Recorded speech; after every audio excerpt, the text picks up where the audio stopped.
గుంటూరు జిల్లా కేంద్రంలో ఆరోగ్యం కోసం నడక కోసం గుంటూరు అనేటువంటి కార్యక్రమంలో పాల్గొన్నారు ఎమ్మెల్యే సుజనా చౌదరి. సుజనా ఫౌండేషన్ ఆధ్వర్యంలో ఈ కార్యక్రమాన్ని గత 16 సంవత్సరాలుగా నిర్వహిస్తున్నట్లు తెలిపారు. రాబోయే రోజుల్లో ఇలాంటి కార్యక్రమాలు మరెన్నో నిర్వహించాలని యువతకు పిలుపునిచ్చారు.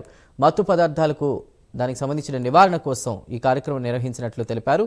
ఈగల్ టీంతో కలిసి ఈ కార్యక్రమాన్ని నిర్వహించడం సంతోషంగా ఉందన్నారు సుజనా చౌదరి.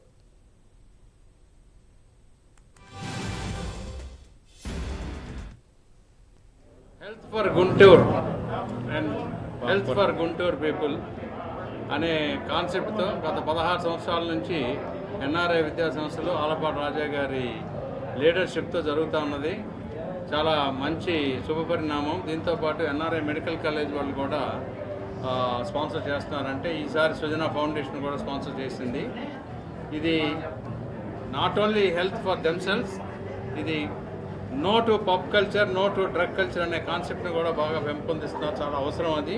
ఎందుకంటే భారతీయ సంస్కృతి సాంప్రదాయాలకి విరుద్ధంగా వెస్టర్నైజేషన్ దిశలో ఈ ఆధునిక యుగంలో టెక్నాలజీని వాడుకొని పిల్లలందరూ చాలా పాడైపోతున్నారని, అలా కాకుండా ఉండడానికి ముఖ్యంగా ఇలాంటి కార్యక్రమాలు ఇంకా ఎన్నో చేస్తూ ఉంటే మరీ మంచిది. ఎందుకంటే వీటన్నిటినీ కూడా ఎప్పటికప్పుడు వాళ్ళని రిమైండ్ చేసే విధంగా ఉంటుంది. ఇది మెసేజ్ టు ది పేరెంట్స్ కూడా.